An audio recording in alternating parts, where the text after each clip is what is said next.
విషయాలు జరిగాయి. బ్రహ్మంగారు తన కాలజ్ఞానంలో చాలా విషయాలు రాశారు. భవిష్యత్తులో జరగబోయే అనేక విషయాలను ఈయన ముందుగానే రచించి, తాళపత్ర గ్రంథాల్లో రచించి పొందుపరిచారు. ఆయన ఇప్పుడు కాదు, కొన్ని వేల సంవత్సరాల కిందనే తాళపత్ర గ్రంథాల్లో ఇప్పుడు జరగబోయే విషయాలను రాశారు. ఇవన్నీ జరిగాయి కూడా, ఇప్పటికీ జరుగుతూనే ఉన్నాయి కూడా. అందుకే బ్రహ్మంగారు చెప్పిన కాలజ్ఞానాన్ని అందరూ నమ్ముతున్నారు. 2025 ద్వితీయార్థంలో పోతులూరు వీరబ్రహ్మేంద్రస్వామివారు చెప్పిన కొన్ని విషయాలు జరగబోతున్నాయని అందరూ నమ్ముతున్నారు. ఆ వివరాల గురించి ఈ వీడియోలో తెలుసుకుందాం.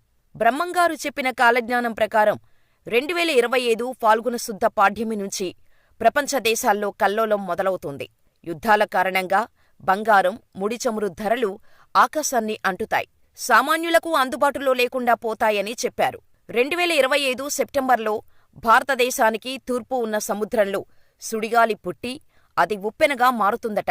ఇది తూర్పు ప్రాంతాన్ని అతలాకుతలం చేస్తుందట. కాసు బంగారం ₹1,00,000 దాటుతుందని కాలజ్ఞానంలో చెప్పారు. ఈశాన్య దేశాన కొత్త రోగం ఒకటి మొదలై చాపకింద నీరులా అన్ని దేశాలకు వ్యాపిస్తుందట. తెలుగు క్యాలెండర్ ప్రకారం విశ్వావసు నామ సంవత్సరంలో ఆషాఢశుద్ధ అమావాస్య నుంచి దేశంలో వింతలు జరుగుతాయని, సముద్రం ఉన్నట్టే ఉండి ముందుకు వస్తుందని, రాత్రికి రాత్రి తీరప్రాంతం మునిగిపోతుందని, అధికారం కోసం ఒక పార్టీతో మరొక పార్టీ గొడవలు పెట్టుకుంటాయని 2025 కాలజ్ఞానంలో చెప్పారు. అంతేకాదు, తిరుపతి వెంకటేశ్వరుని ఆలయంలోకి మొసళ్ళు ప్రవేశించి 3 రోజులపాటు పూజలు లేక తలుపులు మూసివేసి ఉంటాయని బ్రహ్మంగారి కాలజ్ఞానంలో రాసి ఉంది. శ్రీ వెంకటేశ్వర స్వామివారి సొమ్మును దొంగలు అపహరిస్తారని కూడా రాశారు. గరుడ ధ్వజంలో ఓంకారనాథం పుడుతుంది.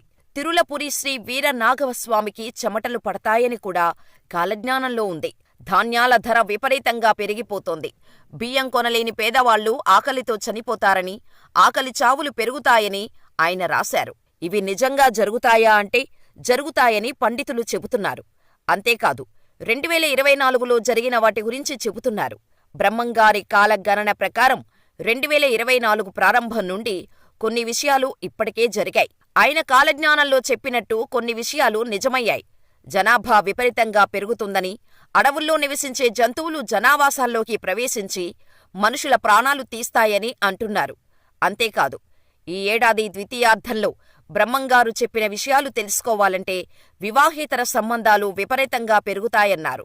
అంతేకాదు, వ్యవసాయ భూములు బీడుగా మారి పంటలు సరిగా పండక తీవ్ర ఆహార కొరత ఏర్పడుతుందన్నారు. ప్రజలు తీవ్ర ఆకలితో అలమటిస్తారని బ్రహ్మంగారు వెల్లడించారు. పండ్లు వాటి రుచిని కోల్పోతాయి.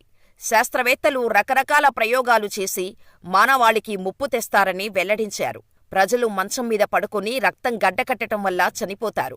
బ్రహ్మంగారు కాలజ్ఞానంలో రకరకాల కారణాలతో మూగజీవాలు చనిపోతాయని, అంతేకాదు, రాజ్యాధికారం కోసం దేశాలు ఆధిపత్య పోరు, లక్షలాది మంది ప్రజలు తీవ్ర ఇబ్బందులకు గురవుతారని చెప్పారు. ఇవి దాదాపు జరిగాయని పండితులు అంటున్నారు. నిజానికి బ్రహ్మంగారు కాలజ్ఞానాన్ని సంవత్సరాల వారీగా కాని, ఒకేసారి కాని చెప్పలేదు.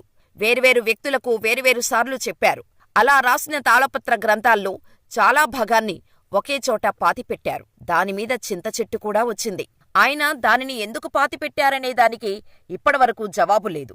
బ్రహ్మంగారు కర్నూలు జిల్లాలోని పశువుల కాపరిగా ఉంటూ రవ్వలకుండలో నివసించేవారు. అయితే కాలజ్ఞానం రచన బ్రహ్మంగారు రవ్వల కొండపళ్లకు 1.5 కిలోమీటర్ల దూరంలో ఒక కొండపైన ఒక గుహలో కూర్చొని రాశారు. ఈ కొండలను బ్రహ్మంగారి కొండలు అని కూడా పిలుస్తూ ఉంటారు.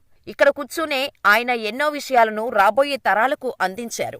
ఇక ఆయన చెప్పినట్టు రాచరికాలు, రాజుల పాలన నశించాయి. ఒక అమ్మ 16 ఏళ్లు పాలిస్తుందని ఇందిరాగాంధీ పరిపాలన గురించి ఆయన ఆనాడే చెప్పారు. బ్రాహ్మణ అగ్రహారాలు నశించిపోతాయన్నారు. 100 ఎకరాల్లో గతంలో బ్రాహ్మణులకు అగ్రహారాలు ఉండేవి. ఇప్పుడు అవి కనుమరుగైపోయాయి.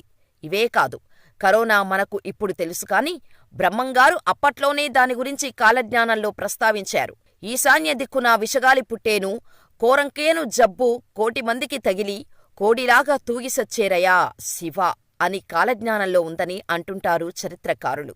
అప్పట్లో బ్రహ్మంగారు చెప్పిన కోరంకి ఇప్పుడు చైనా కరోనా వైరస్ ఒకటే అని, అందుకే కరోనాతో అంతమంది చనిపోయారని అంటారు.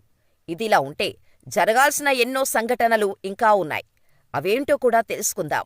బ్రహ్మంగారి మఠానికి ఈశాన్య దిశలో ఒక మహిళ గర్భం దాల్చుతుంది. ఆ గర్భం పగిలి బిడ్డ పుడుతుంది. ఆ సమయంలో ఆకాశంలో ఉరుములు, మెరుపులు పడి అక్కడి ప్రజలు మరణిస్తారు. బంగారం ధర 1,00,000కు చేరుతుంది. అలాగే ఇత్తడి కూడా రేటు బాగా పలుకుతుంది. కృష్ణానది బెజవాడ అమ్మవారి ముక్కుపుడకను అందుకుంటోంది. చెన్నకేశవస్వామి మహిమలు తగ్గుతాయి. కృష్ణానది మధ్యలో ఒక బంగారుపు రథం పుడుతోంది. దాన్ని చూసిన వారికి ఆ కాంతి వల్ల కళ్ళు కనిపించవు. కంచి కామాక్షమ్మ విగ్రహం నుంచి రక్తం కారుతుంది అని తెలిపారు. ఇవే కాకుండా కాలజ్ఞానంలో మరెన్నో రాశారు. పలు వ్యాధుల ప్రస్తావన ఉంది. వేప చెట్టుకు చామంతులు పూయటం, కడుపులో మంటలు పుట్టడం వంటి ఎన్నో వాటి గురించి రాశారు. అంతేకాకుండా యాగంటి బసవన్న రంకెవేస్తాడు అని చెప్పాడు. ఆ శబ్దం విన్నవాళ్లు చనిపోతారని, కట్టుబాట్లు మరిచి ఆచారాలు వదిలేసి విచ్చలవిడిగా మనుషులు తిరుగుతారని, తీవ్ర కరువు కాటకాలతో మనుషులు చనిపోతారని చెప్పారు. మరి బ్రహ్మంగారు చెప్పిన ఎన్నో విషయాలు జరిగాయి. కొన్ని జరుగుతున్నాయి. భవిష్యత్తులోనూ జరుగుతాయేమో వేచి చూడాల్సిందే.